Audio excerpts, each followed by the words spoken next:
우리가 이 땅을 살아가다 보면 좋은 일만 생길 수는 없지요. 때로는 실패도 하고 또 우리 삶 속에서 넘어지기도 합니다. 심지어는 우리가 죄인이고 우리가 가진 연약함 때문에 잘못을 하기도 하고 또 실수를 하기도 하고 죄를 짓기도 합니다. 그래서 이 일들 때문에 우리가 상심하기도 하고 또 큰 부끄러움과 수치심을 느낄 때도 있습니다. 바로 그때 내 곁에 누가 있는가에 따라서 그 사람의 인생이 달라지게 됩니다. 그저 겉모습만, 영혼 없이 전해지는 몇 마디의 위로가 중요한 것이 아니라 지금 내 곁에 있는 그 사람이 어떤 마음으로 나와 지금 함께하고 있는가, 바로 그것이 중요한 것입니다. 그 사람의 그 마음이 한 사람의 얼음장같이 차가운 그 가슴에 온기가 생기게 하고 절망 가운데 빠져있는 이 일을 소망의 빛으로 인도해내는 것입니다. 우리가 살면서 그 마음이 중요한 것입니다. 그 마음에 따라서 우리가 가족이 되기도 하고 함께 더불어서 진정한 교회, 교회다운 교회를 또 이루어갈 수도 있습니다. 오늘 우리가 함께 나눌 말씀은 나는 누군가에게 진짜 가족이 될 수 있는 사람인가? 내 마음은 다른 사람들에게, 내 곁에 있는 형제 자매들에게 어떤 마음으로 함께하고 있는가? 나는 정말로 아름다운 공동체와 교회를 이룰 수 있는 그런 공동체의 일원, 그 마음을 가지고 있는가? 이 물음에 대해서 함께 고민해보는 그런 시간을 좀 가져보려고 합니다. 여러분, 한번 질문을 드리고 싶습니다. 옆에 있는 형제 자매가 잘못된 일을 계획하거나 범죄하게 되면 우리가 어떻게 해야 할까요? 1번, 어차피 각자 자기 인생을 사는 것이니 그냥 둔다. 2번, 반드시 그 사람의 잘못을 바로 잡아준다. 1번입니까? 2번입니까? 맞습니다. 2번입니다. 그 사람의 잘못을 바로 잡아서 옳은 길로 걸어가도록 해야 합니다. 정말로 그 사람을 사랑한다면 꼭 그렇게 해야 하는 것이지요. 그런데 여러분, 그 잘못된 것을 바로잡는 일에 그저 정의의 이름으로 바로잡겠다고 하면 그 잘못된 것, 그 죄가 쉽게 잡힐 수 있을까요? 없을까요? 잡힐 수가 없습니다. 잡히기는커녕 네가 뭔데 나한테 그러냐? 너나 잘하세요. 이렇게 서로 싸우고 다투고 하는 일들만 벌어지게 될 것입니다. 왜 그렇습니까? 옳은 것을 주장하고 정의를 말하면 그냥 우리 생각에 이건 너무나 옳은 것이니까 수긍하고 항복하는 것이 당연한 일인 것 같은데 사실 현실은 그렇게 녹록지가 않습니다. 여러분, 가정에서 부부끼리 싸울 때가 있죠. 얼마든지 부부싸움 할 수 있다고 생각을 합니다. 그런데 여러분, 이 당연한 일처럼 보이는 이 일이 사실은 전혀 당연하지 않은 그런 일인 거 여러분 아십니까? 우리가 평생 다른 사람들하고 싸우는 그 횟수를 우리가 계산을 해보면 아마 정말 싸움을 자주 하는 분이 아닌 한 평생 10번 싸우기가 어려울 것 같아요. 특별히 막 싸움하는 걸 좋아하는 분이 아니면. 그런데 여러분, 부부끼리는 싸움을 굉장히 많이 하거든요. 말다툼도 하고. 최소한 부부는 어떤 사람들입니까? 이 세상에서 자기가 가장 사랑하는 사람이고 그래서 그 사람이랑 평생 함께 살기로 작정한 그런 관계가 아닙니까? 무엇을 하든지 어떤 일을 만나든지 서로 이해하기로 하고 서로 양보하고 용납하기로 하고 서로 함께 잘 살아보자고 그 목적을 위해서 함께 결혼하고 함께 동거하는 사람들이 아닙니까? 그런데 이런 다짐을 했던 사람들이 연애할 때는 그렇지 않았는데 결혼함과 동시에 그때부터 정신없이 싸우기 시작하는 일들을 봅니다. 그렇다고 그 두 사람이 악한 일을 해보겠다고 작당을 한 것도 아닙니다. 그저 잘 살아보자고 서로의 의견을 이야기했을 뿐이지요. 자기 딴에는 옳고 합리적인 것들을 주장하는데 서로 싸우고 난리가 납니다. 그러다가 끝내 견디지 못하면 그 가정이 깨어지게 되는 것이지요. 여러분, 교회도 마찬가지 아닙니까? 누가 교회를 망치자고 의견을 내는 분이 있을까요? 없습니다. 물론 의견 중에 조금 잘못된 그런 의견이 있을 수는 있지만, 그럼에도 극소수를 제외한 대부분의 의도는 좋은 교회 만들자는 이 목적에 관해서는 모두가 같은 생각이 아니겠습니까? 그런데 여러분, 서로가 옳은 것, 정의로운 것을 주장하다가 가정도 깨지고 교회도 깨지는 일들이 벌어진다는 것입니다. 정말로 신기하죠. 어떤 악한 일들을 모의하다가 가정이 깨졌다, 어떤 교회가 깨졌다 그러면 당연하다 그러겠지만, 서로 옳은 일을 주장하다가, 서로 맞는 일을 주장하다가 깨졌다, 여러분, 이런 상황은 정말 이해하기 힘든 것이지요. 그러나 안타까운 현실은 많은 이혼과 교회의 분열이 서로 옳은 것 주장하다가, 서로 맞는 것 주장하다가 깨지는 경우가 적지 않다는 것입니다. 왜 그럴까요? 갈라디아서 6장 1절의 말씀입니다. 형제들아, 사람이 만일 무슨 범죄한 일이 드러나거든 신령한 너희는 온유한 심령으로 그러한 자를 바로잡고 너 자신을 살펴보아 너도 시험을 받을까 두려워하라. 형제들아, 너희 안에 만일 누가 범죄하거나 연약함이 드러나면 그것을 반드시 바로잡으라고 명령하고 있습니다. 그런데 여러분, 잘못과 그 옳지 못한 것을 바로잡는 그것보다 더 중요한 말씀이 있는데요. 그냥 정의와 옳음의 주장으로 바로잡는 것이 아니라 그 잘못된 것을 무엇으로 바로잡으라고 말씀하고 있냐면 온유한 심령으로 바로잡고, 이렇게 말씀합니다. 그래서 여러분, 오늘 6장 1절의 말씀, 그 말씀의 핵심은 단지 바로잡는 것, 정의를 세우는 것, 형제자매가 악한 길을 걸어갈 때 그 길을 바로잡는 것, 그것에 오늘 말씀의 핵심이 있는 것이 아니라 내가 먼저 온유한 심령으로 준비되는 데 있다. 이것이 오늘 말씀의 핵심입니다. 만약 오늘 본문에서 말씀하는 온유한 심령이 먼저 전제되지 않으면 서로 옳은 말을 하고 있는데 그 정의로움과 의로움이 서로에게 얼마든지 상처를 주고 아프게 하고 깨트릴 수 있다는 것입니다. 그래서 부부끼리 평생 사랑하겠다고 다짐하고 결혼한 부부끼리 이야기를 하는데도, 옳은 이야기를 하는데도 서로 언성이 높아지고 다투게 되는 것이죠. 무엇이 없어서 그렇다고요?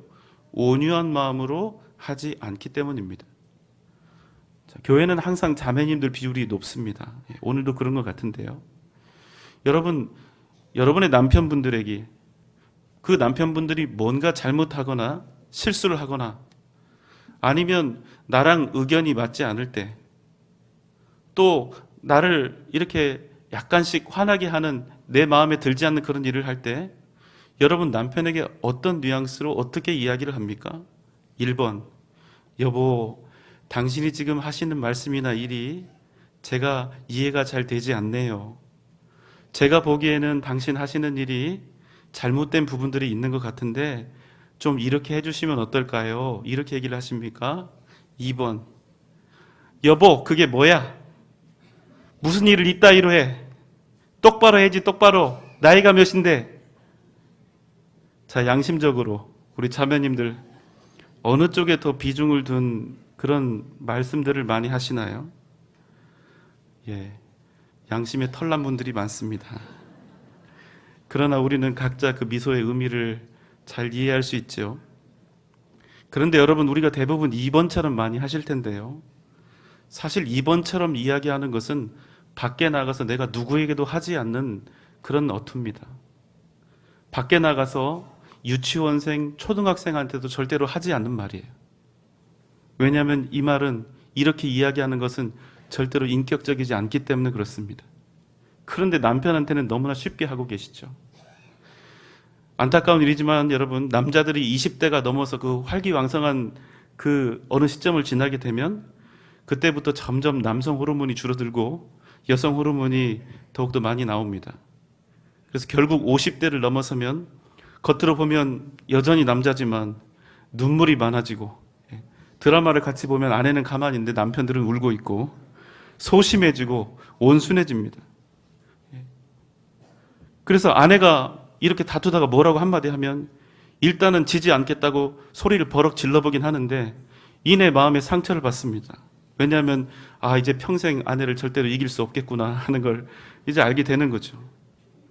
게다가 아내가 자기를 어떻게 취급을 하냐면 자기를 가장으로 대하는 게 아니라 무슨 일만 있으면 자기를 자꾸만 유치원생이나 초등학생 다루듯이 그렇게 취급을 한다는 것이죠.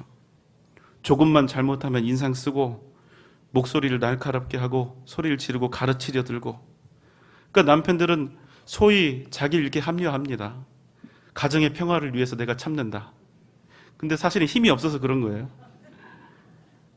물론 남성분들 가운데 지금도 계속 아내들에게 소리를 지르고 가부장적인 태도로 일관하는 간이 부은 남편분들도 간혹 계시겠지만 나중에 닥쳐올 여러분의 연약한 미래를 위해서 독재를 멈추시고 화해의 시대를 열어가실 것을 추천해 드립니다. 자, 그럼 여성들은 어떻게 됩니까? 우리 아내들은.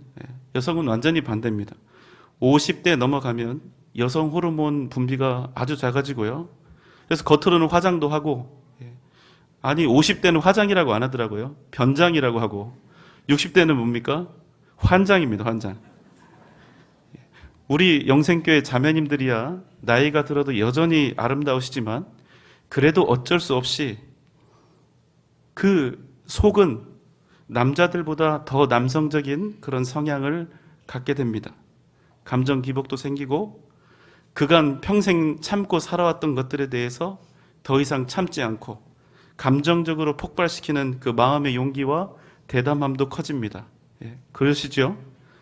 전에는 남편한테 뭐 잘못하면 혼나고 이야기 듣고 쫓겨날까 봐 걱정했는데 이제는 충분히 쫓아낼 수 있을 만큼의 담대함과 힘이 생겼습니다.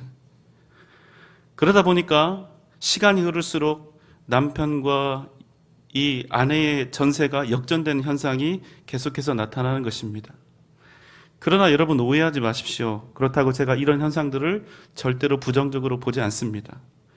이것도 하나님께서 남편과 아내가 인생 여정에서 서로 역지사지를 경험하며 서로를 이해하고 더 겸손하게 살게 하시는 아주 훌륭한 섭리와 지혜라고 저는 믿습니다. 그러나 우리 자매님들, 우리 아내들이 남편을 유치원생 대하듯이 초등학생 대하듯이 이렇게 가르치고 훈육하고 으름장을 놓는 것은 절대로 신앙적으로 좋은 모습이 아니라고 생각합니다. 물론 반대로 연약한 아내를 섬세하게 따뜻하게 섬기지 못하는 남편도 절대로 옳지 않다고 생각합니다. 우리가 가끔씩 오해하는 일들이 있는데요.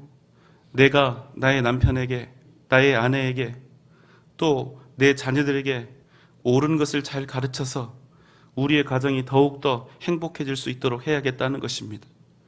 그리고 가정의 정의와 옳음을 세우기 위해서 그 목적을 이루기 위해서 더 강하게 내 의견을 내가 옳다고 생각하는 것들을 주장하는 것이죠. 그런데 여러분, 가정은 단지 옳고 그름을 가르치고 세우는 공동체가 절대로 아니라는 것입니다. 우리 가정은 근본적으로 정의를 위해서 존재하는 공동체가 아닙니다. 그 안에 사랑이 없고 하나됨이 없다면 가정에 세워진 정의는 아무런 소용이 없습니다. 사랑 없는 정의가 무슨 소용이 있습니까? 남편이든 아내든 잘못을 할 수가 있지요.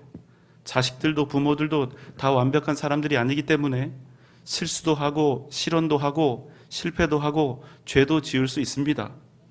그런데 그 속에서 정의를 세우겠다고 잘못한 것, 실수한 것, 부족한 부분들 서로에게 다 적나라하게 까발리고 그래서 그 가정 안에 혹은 우리 교회 안에 정의가 아주 송곳처럼 이렇게 세워졌다고 한번 여러분 생각을 해보세요. 그래서 내가 꿈꾸던 합리적이고 가장 의로운 그런 인생 철학들이 명쾌하게 우리의 가족들에게 아주 적합하게 각인이 되었다고 한번 상상을 해보십시오. 그럼 우리 가정이 행복할 수 있겠습니까? 정말로 그런 일이 일어나면 우리 가정이 유익할까요? 그렇지 않습니다. 사랑을 잃고 화평함을 잃었는데 그게 무슨 가족이고 그게 무슨 교회일 수 있습니까? 사랑을 잃으면 방법이 틀리면 옳아도 절대로 옳은 것이 아닙니다. 방법이 틀리고 과정이 잘못되면 아무리 옳고 선한 것이라 할지라도 그 과정을 거치는 동안 악해질 수밖에 없는 것입니다. 그래서 오늘 말씀은 무엇이라고 합니까? 신령한 너희는 정말로 너희가 예수 그리스도를 믿고 그 십자가의 사랑과 은혜를 입었다면 너희는 온유한 심정으로, 온유한 심령으로, 여기서 말씀하는 온유한 심령은 무엇입니까? 여러분, 온유는 그저 부드럽고 따뜻한 것을 뜻하지 않습니다. 원래 온유라고 하는 단어는 고통스럽다라는 그런 원어상 어원을 가지고 있습니다. 그러니까 온유라는 것은 뭐냐? 고통스럽고 괴로운 상황에서 나오는 마음의 상태라는 것이지요.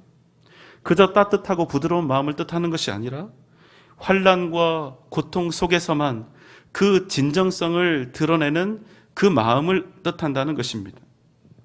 때가 좋고 상황이 좋고 가진 것도 풍족할 때, 문제가 없을 때, 그때 온유하지 않은 사람, 넉넉하고 따뜻하지 않은 사람이 어디 있습니까? 온유는 그런 평화의 때가 아니라 시련과 고통을 당할 때, 가난과 아픔과 답답함과 내 안에 분노와 미움이 가득할 때, 바로 그때 나타나는, 그러나 그 모든 고난과 환난을 능히 이겨내는 믿음의 성품을 이야기하는 것입니다.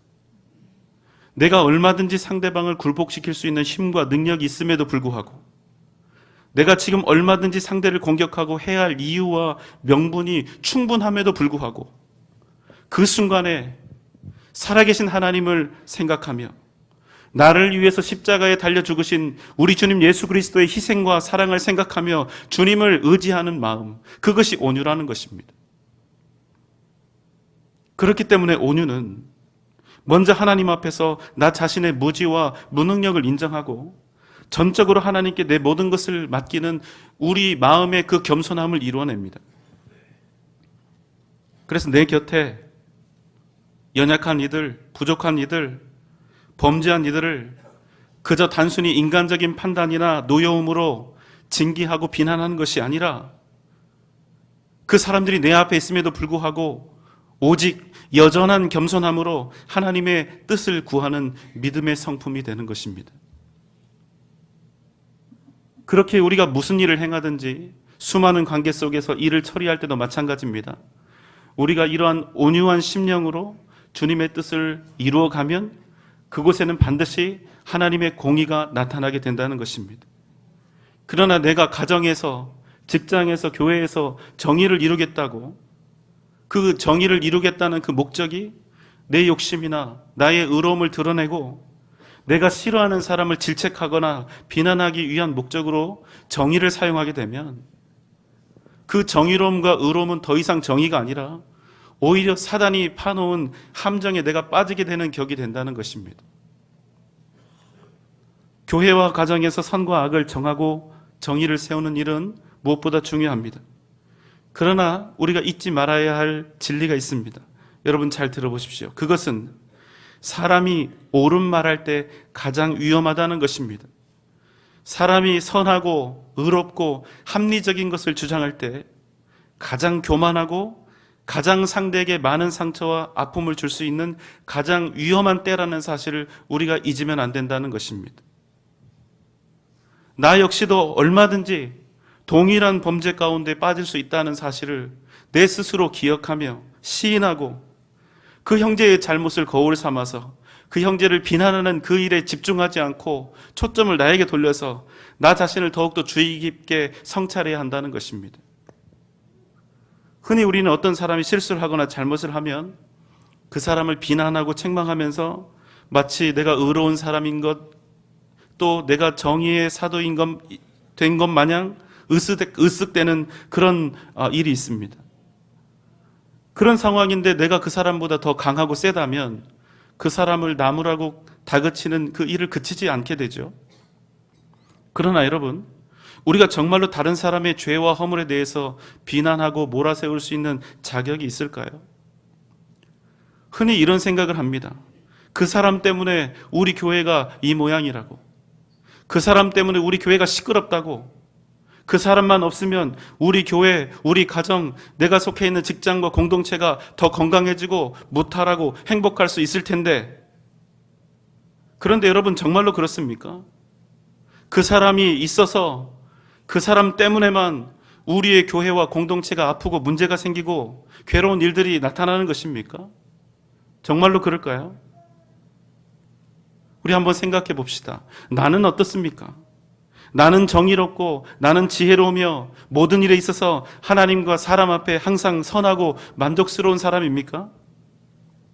그럼 나 같은 사람, 나같이 죄도 없고 나같이 의롭기만 하고 나같이 언제나 사랑에 넘치고 항상 지혜롭게 영적인 판단과 행동을 하는 나 같은 사람 100명 모이고 나 같은 사람 1000명이 모이면 그런 교회, 그런 공동체, 그런 가정은 평생 아무런 문제도 없고 언제나 신령한 은혜와 복들로만 가득 넘쳐나는 그런 건강한 교회와 공동체가 될 수 있을까요?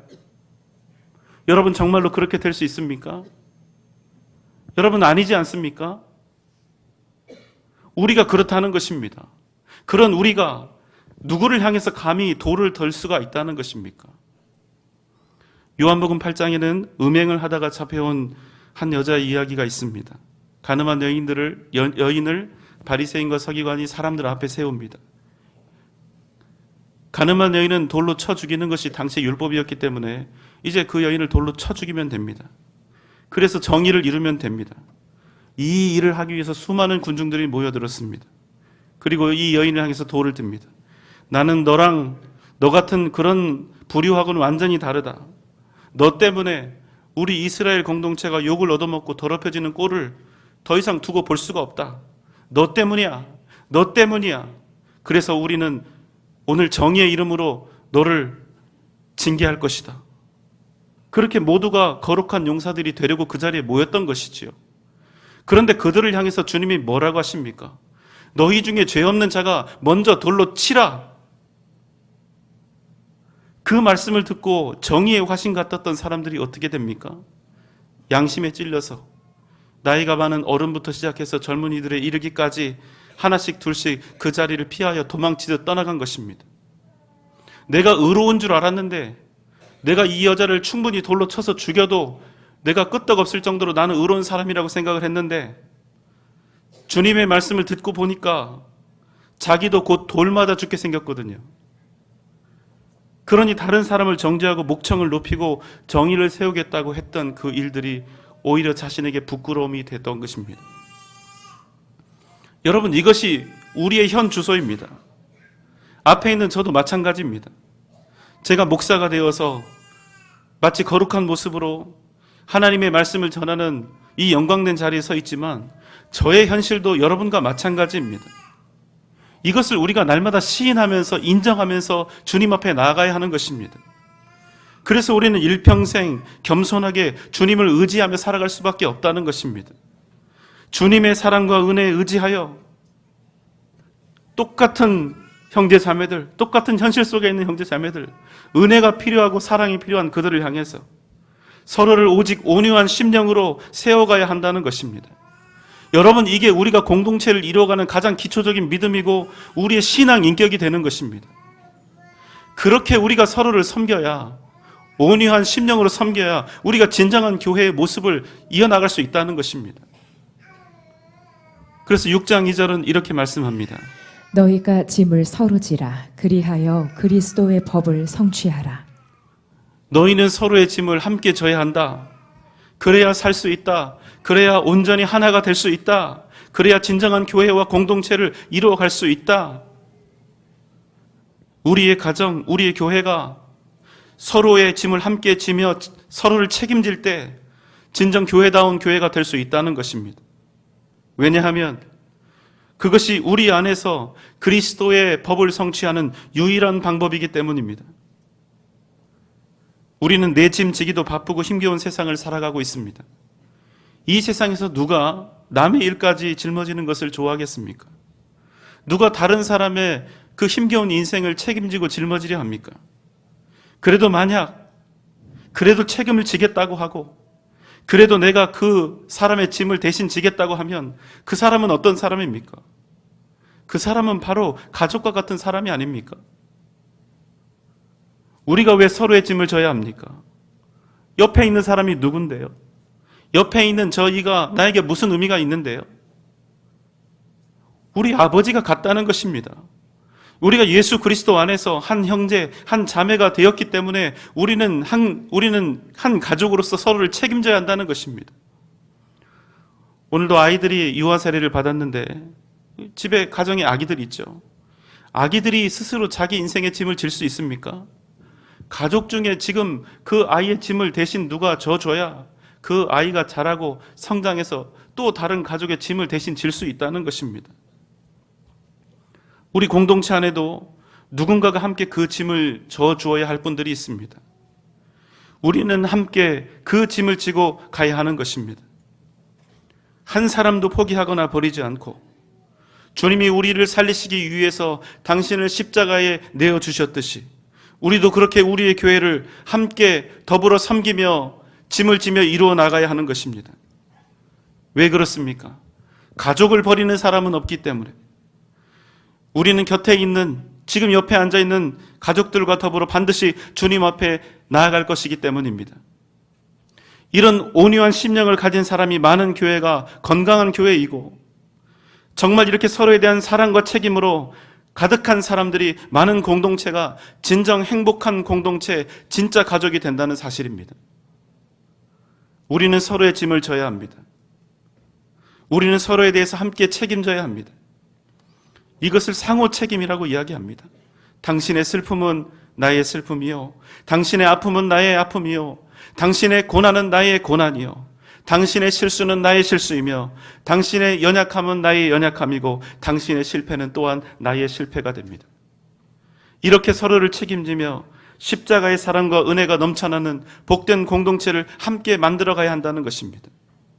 이것이 바로 주님께서 우리에게 주신 그리스도의 법입니다. 빌립보서 2장 2절로 4절의 말씀입니다. 마음을 같이하여 같은 사랑을 가지고 뜻을 합하며 한 마음을 품어 아무 일에든지 다툼이나 허용으로 하지 말고 오직 겸손한 마음으로 각각 자기보다 남을 낮게 여기고 각각 자기 일을 돌볼 뿐더러 또한 각각 다른 사람들의 일을 돌보아 나의 기쁨을 충만하게 하라. 아멘. 진정한 가족은 내게 유익한 일을 하는 사람이 아니라 곁에 있는 사람에게 유익한 인생을 살아가는 사람입니다. 곁에 있는 형제 자매로 하여금 더 일하게 하고 더 땀 흘리게 만드는 사람이 아니라 그 사람의 일까지도 나의 땀과 수고로 승화시키는 사람입니다. 그렇게 곁에 있는 형제 자매를 더욱 섬기는 일을 통해서 기쁨을 누리는 사람입니다. 사랑하는 여러분, 우리는 우리의 교회를 통해서, 우리의 가정을 통해서 하나님의 공의를 반드시 이루어갈 것입니다. 그러나 누구라도 우리의 공동체에서, 우리의 교회에서 인생의 무거운 짐을 내려놓고 평안한 쉼과 영혼의 자유를 얻을 수 있도록 우리 각자는 서로에게 온유한 심령으로 날마다 서로의 짐을 함께 지고 예수 그리스도께서 십자가를 통해서 주신 사랑의 역사를 함께 이루어 나가야 할 줄 믿습니다. 마태복음 11장 28절의 말씀입니다. 수고하고 무거운 짐진 자들아 다 내게로 오라. 내가 너희를 쉬게 하리라. 이 주님의 말씀, 서로 함께 서로의 짐을 지는 교회가 되어 주님의 이 놀라운 자유와 쉼의 메시지가 우리 교회와 가정과 공동체를 통하여 날마다 풍성하게 넘쳐날 수 있기를 주님의 이름으로 축원합니다. 기도하겠습니다. 사랑과 은혜가 많으신 우리 주님, 누구라도 우리 공동체, 우리 교회에서 인생의 무거운 짐을 다 내려놓고 진정한 평안과 쉼을 얻을 수 있도록 우리에게 온유한 심령을 주시고 함께 서로의 짐을 나누어 지며 예수 그리스도의 십자가를 통해 주시는 사랑의 역사를 함께 이루어가게 하여 주옵소서. 우리를 통하여 우리의 가정과 우리의 교회가 믿음으로 일어나게 하여 주시고 위대한 사랑의 역사를 하나님 이루어가게 하여 주시옵소서. 예수님의 이름으로 간절히 기도하옵나이다. 아멘.